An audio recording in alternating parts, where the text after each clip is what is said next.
मैंने आपको 888 का रूल्स दिया था कि दिन में कम से कम 8 घंटे तो पढ़ना ही है। 8 घंटे आप खेलिए कूदिए आराम से, 8 घंटे रेस्ट कीजिए। अब कुछ स्टूडेंट ऐसे भी हैं जो इस 8 घंटे तो रेस्ट कर रहे हैं, बाकी 16 घंटे को 12-13 घंटे में कन्वर्ट कर रहे हैं। ऐसे स्टूडेंट को मैं निश्चित रूप से मानता हूँ कि ऐसे स्टूडेंट फेल नहीं होंगे।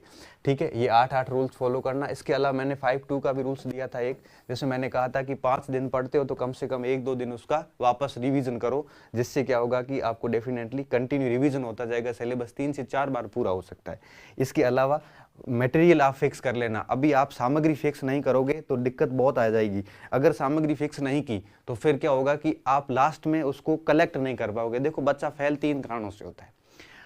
पहला कारण ये कि जो कुछ पढ़ा उसको लास्ट में अगर रिवीजन नहीं हुआ, कलेक्ट नहीं कर पाए तो फेल हो जाओगे।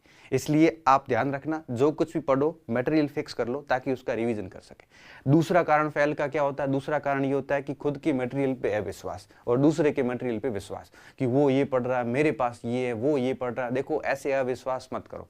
आपका मटेरियल पर्याप्त है, विश्वास कीजिए और उसको ही ढंग से पढ़िए। लास्ट में प्रश्न वहीं कहीं से पढ़ेंगे।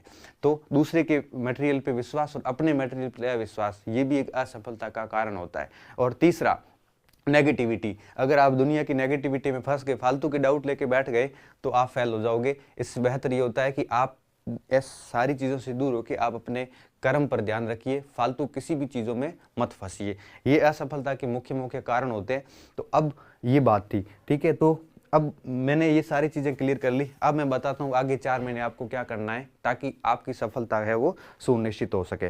देखो, आगे के 4 महीने की जहाँ तक बात है, तो आगे के 4 महीनों में हमें किस तरह से काम करना है। आपके पास 4 महीने का टाइम है। मैं आपको कुछ पॉइंट बताता हूँ मेरी तरफ से जो आपको फॉलो करने चाहिए। इन 4 महीनों में क्या करना है, क्या नहीं करना है। पहली चीज़, सबसे पहली बात, अपना स्थान फिक्स कर लो कि मुझे अब आगे 4 महीने कहाँ पढ़ना है। स्थान फिक्स होना बहुत ज़रूरी है। अगर आप गांव बैठे हैं, अगर पढ़ाई हो रही है तो गांव बैठे रहिए। अगर आप अपने शहर में बैठे हैं, पढ़ाई हो रही है तो शहर बैठे रहिए।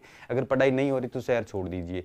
तो कहने का मतलब अपना स्थान फिक्स कर लो, क्योंकि स्थान फिक्स करने में 15-20 दिन का समय खराब हो जाता है। अब आप जाते हो ना, पढ़ाई जब छूट जाती है वापस शुरू करने में हालत खराब हो जाती है। तो सबसे बेहतर ये होगा कि आप अपना स्थान फिक्स कर लीजिए। अब जहां पढ़ना है 25 अप्रैल तक वहीं रहिए। अब आप पहले स्थान ऐसा फिक्स कीजिए कि कम से कम 25 अप्रैल तक आप वहीं रहो। 25 अप्रैल तक वहीं रहना है, ऐसा स्थान फिक्स कर लो। चाहे लाइब्रेरी फिक्स करो, चाहे अपना घर फिक्स करो, चाहे रूम फिक्स करो, जो भी फिक्स करो फिक्स कर लो, पहली चीज़। दूसरी बात, साथी फिक्स कर लो।